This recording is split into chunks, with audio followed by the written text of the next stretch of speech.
Getting a car is a big decision, especially if it's your first time. There are so many models and insurance plans to choose from. But the worst part is that on top of the money you'll already have to pay, car dealerships will often try to cheat you out of hundreds or even thousands of dollars. They can manipulate you in so many ways, but you too can play their game. In today's video, you will learn everything you need to know about the tricks they use to make people pay way more than they should so you can avoid their traps or even turn the tables on them. Let's not waste any time and see how you can save thousands of dollars on your next car. Welcome back to PST Finance. Before we get to the details, it's important for you to be aware of the psychological tricks a car salesman can play on you. You might think these are too trivial compared to the deal and payment plan details, but you'd be wrong to think so. Car salesmen could, in many ways, manipulate you to ignore the offers they have on the market and work out a side deal with you that benefits them. So, how do car salesmen manipulate people? As soon as you walk into the dealership, you will be encouraged to feel like you've already bought the car you're looking for. For example,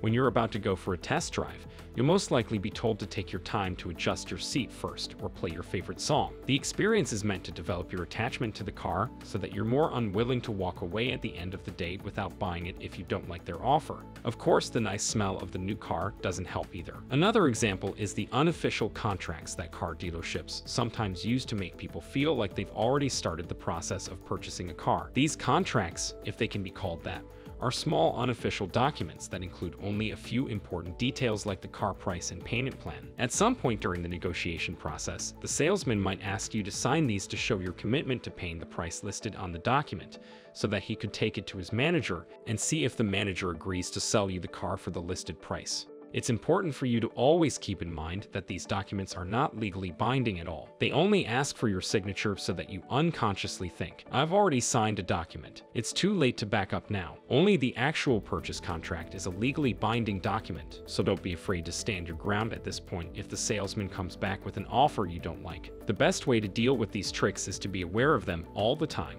The idea behind them is simple: to make you feel like it's too late to back out or that you already own the car. The general lesson is that you should be ready to walk away at any point if you think you're not getting a good deal. Dealerships are plentiful, and you'll probably be able to find a better one elsewhere. In fact, as you might already know, walking away is often a good negotiation tactic. The dealership could very well contact you with a better offer later on if they don't do that on the spot to keep you from leaving. But this tactic only works if the deal you're looking for is realistic and profitable both for you and the dealership. So how do you know if what you're looking for is realistic or not? This is actually the next step, so let's turn to that. When you start working out a deal with the salesman, do not discuss anything before you settle on the car price. The reason is simple. It's easy for salesmen to hide high car prices behind monthly payments. To illustrate, suppose you would like to pay $22,000 for your car. Instead of focusing on the total price, salesmen will often try to direct your attention to the monthly payments and ask you whether you'd like, for example, a $390 monthly payment plan with a certain interest rate,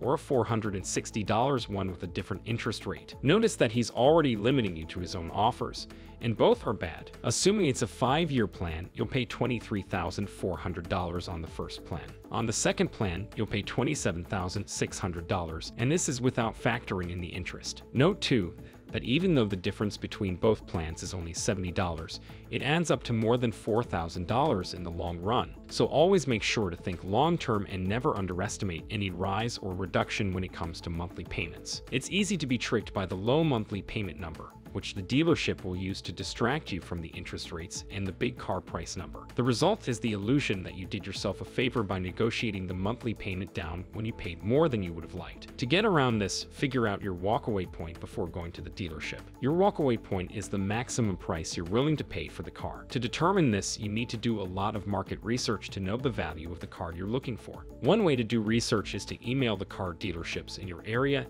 and ask them for their best offers. Some dealerships will not respond, and some will give you really good deals. Sometimes you could be asked to come in person. If you decide to go, keep in mind that you're visiting to get information, and don't let them pressure you into buying the car on the same day. An alternative and better way is to stay on top of the market in general. First, find out the MSRP price for the car. Then look up Facebook Marketplace and Craigslist for used cars. For websites that tend to lean more toward dealers and are overall on the pricier side, check out CarGurus or AutoTrader. You could even create a spreadsheet that contains interesting listings and compare the prices to get an average estimate. The more research you do, the better you'll be at handling negotiations with salesmen. Once you've settled on the car price, don't let your guard down. you'll be moving on to the next step, financing. This step is crucial since car dealerships make most of their profit by financing people's cars. They could, for example, finance your car with money borrowed from the bank for 3% and charge you a 4% interest rate, turning the difference into profit. Salesmen often get bonuses for every 1% they manage to save, so they will be very pushy when it comes to financing negotiations. A lot of people manage to work out good deals, only to lose all the money they could have saved because of an exorbitant interest rate. The best way to handle this is actually to get your own financing elsewhere. Almost anywhere else will be better than the dealership. If, however, you decide to get your car financed through them for some reason, do your research beforehand so you know what the average interest rates are and can negotiate based on that. Finally, we come to the extras: gap insurance, extended warranty, and accessories. As for gap insurance, you should avoid getting it from the dealership, given that it's usually much cheaper to add it to your own insurance plan and get it from your credit union. It's daily inexpensive overall, and some credit unions even offer it for free. So make sure to check your other options first, since as with almost everything, dealerships often charge relatively high amounts for it to make a profit.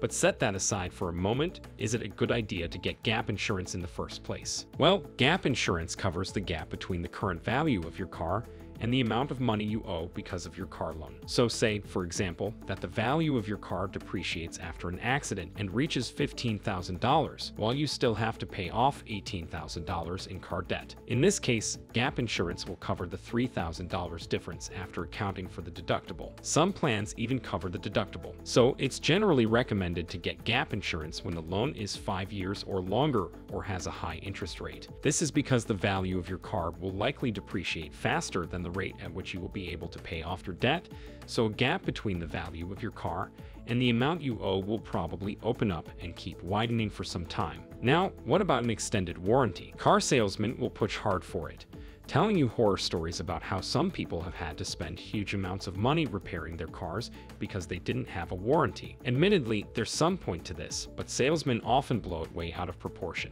Extended warranty works just like insurance. You pay a lot of money so that your back will be covered if you ever find yourself in a situation where you need to pay an even bigger amount of money. Statistically speaking, most people don't benefit much from their extended warranty, and even for those who have had to pay a lot of money to get their cars fixed, the amount paid didn't differ much from what they would have had to pay for an extended warranty. This isn't to say it's never useful, but as a general rule of thumb, try to estimate based on the car model and its current state how much you might have to pay for repairs on average before you make your decision. Especially in the case of used or old cars, repair costs may not justify paying for a warranty. And lastly, we come to accessories. Dealerships will try to sell you many accessories and car parts. These can usually be bought from the manufacturer at a lower price, so take that into account. Even if the parts catalog is from the manufacturer, you can find them offered at a better price on the manufacturer's website. Now you know what to do next time you walk into a car dealership. To recap, be ready to walk away at any time and don't fall for the psychological traps. Do your research before going so you can be a better negotiator, and try to get your financing, gap insurance, and accessories somewhere else. With this in mind, you can save yourself thousands of dollars that car salesmen would otherwise cheat you out of. That's it for today's video. Which of these tips did you like most? And what was your first experience at a dealership like? Please let us know what you think in the comments below and share any other tips you might have. Don't forget to like the video and subscribe for more content like this. See you in the next video.